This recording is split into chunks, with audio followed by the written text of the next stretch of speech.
everyone, welcome to this new video. My name is Bernetta and I'm a second year business student at RSM. Today I have a few appointments with the student advisors of RSM, and for me personally it's quite a special video to make because the student advisors helped me a lot personally.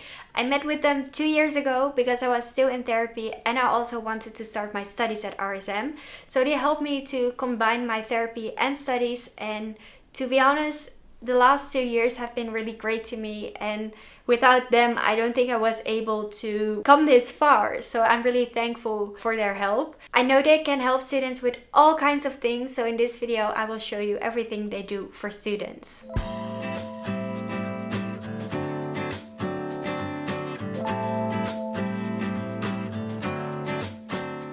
I'm now at the 5th floor of the Mendeville building and I'm meeting with Maaike, the student advisor.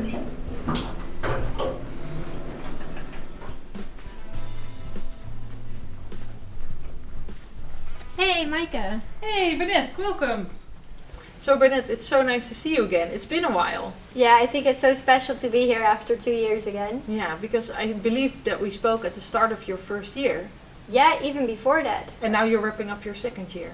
Yeah, I still need to get 3 results of tests and I think they went quite well, so... Okay.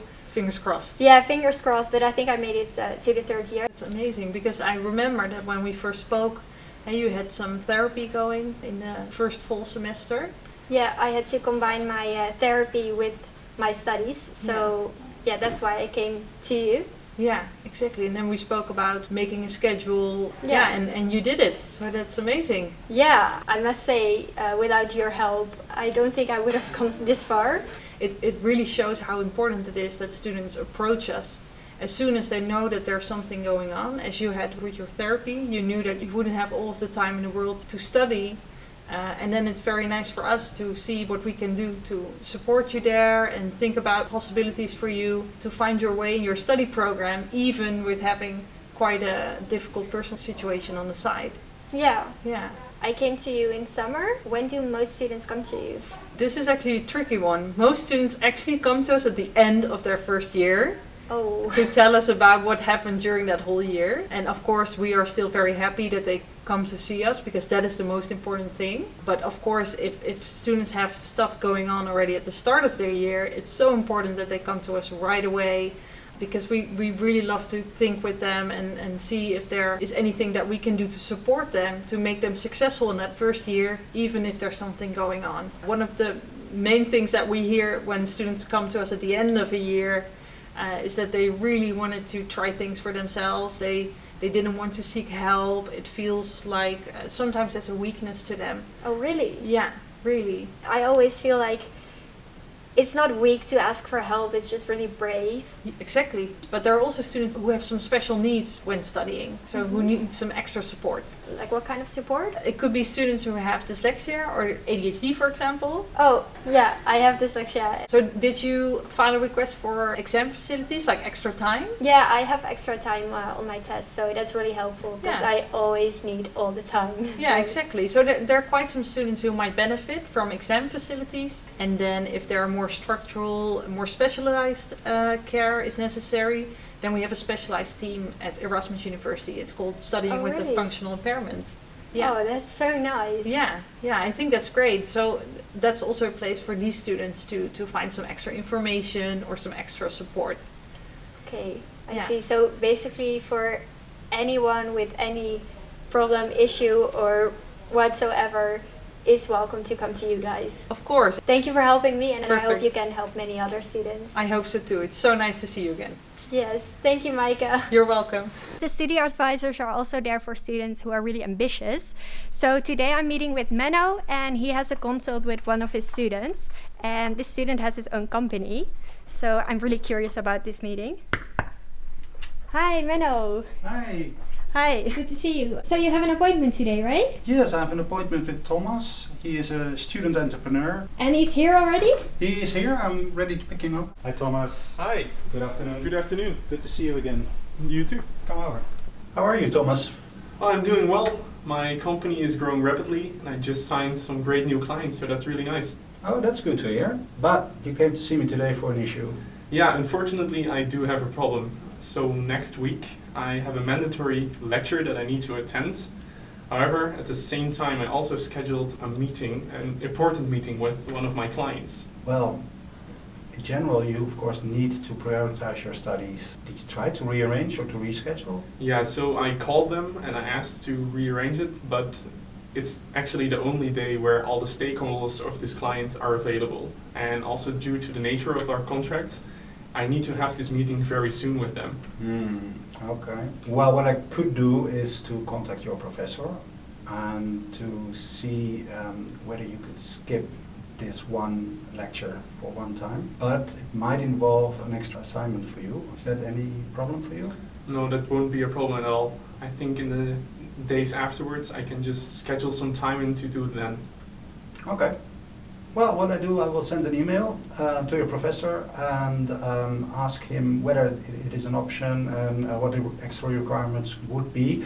I'll let you know within 48 hours. Is that okay? Yeah, that would be great. Thank you very much. Okay, well, you're welcome. Well, Menno and Thomas, thank you for having me. Have a nice day. See you next time and See you good next- luck with everything. Thank you. Bye. Besides entrepreneurs, what other students come to you? Well, we see a lot of ambitious students actually, students who want to make most out of their student life and their studies, people who seek challenges, extracurricular challenges for example. Like what? Well, a lot of students, they are looking for board experience, so they seek a committee in STAR or a STAR board, or they become a board member of their student association or their local sports club. Yeah, they want some information about that and they want to know how to plan this with their studies. And what else? Well, some students, they look for challenges besides their studies, but more study related. For example, extra courses at another faculty, second bachelor studies, extra internship, for example. And what if, let's say for example, I'm a professional cyclist? Can I also come to you with my top sport status or? Yes. Erasmus University has a top sport bureau and they grant top sport status. If you are really good at your sports at like a national or international level, and you can come to see me as well. And we offer well the same support as for student entrepreneurs. Okay, well, thank you for giving me the information about the other cases. Okay, well, you're welcome. Besides these rather big issues that students come to study advisors with, you can also reach out to them for the rather low-key issues. So now I'm meeting with Tia and Iran to talk about these low-key issues. I'm here with Iain and Tia, and you are also study advisors, right? So would you like to introduce yourself first? Yes, thank you, Bernette. My name is Iain and I'm a student advisor of the IBA Bachelor Program. And my name is Tia den Hartog. I also work as student advisor for IBA students. I think it would be nice to end this video with some do's and don'ts. So can you provide me with some do's and don'ts? Sure we can. I think it's good to start with time management because that's an important skill to be successful in your studies when you start here in September. So a general tip from us is to create like a long-term overview with all your deadlines to hand in your assignments and your exam dates, and also to create a more daily schedule with the lecture and the workshops you have that day, and then the remaining time usually need to be spent on self-studying. And to really make the most of your self-study hours, it's important to make it as specific as possible. So for instance, I'm going to read chapter 2 and make a summary of it, or I'm going to make exercises 1 to 10 and then after that I read article X. And the don't? Don't forget to take your breaks. That's really important because you can work long hours on your laptop, but if you don't take regular breaks, then your body and your mind will not be productive anymore. So it's important to go outside for a coffee or to see some friends after you've worked for 3-4 hours on your laptop. And what else have you got? Well, another tip or suggestion is about information. We can imagine that you are sometimes overwhelmed with all the information going around. So it's really important to select and to find the relevant information that applies to you and that is important in your situation. And I think you can use the help of your mentor with this selection process. And for us, I think it's important to mention one important source of information, which is the course manual. So in the course manual, you'll find an overview of what the course is about, what are the grade requirements, how will you be tested. So we think it's good to print it out and stick it to your wall. And what about the don't? Yeah, an important don't is about the interpretation of specific rules. If you have doubts about how to interpret information that you found in Canvas or the course manual or at another channel, please check it with us, so to avoid any confusion and to avoid that you make a wrong choice based on that specific piece of information.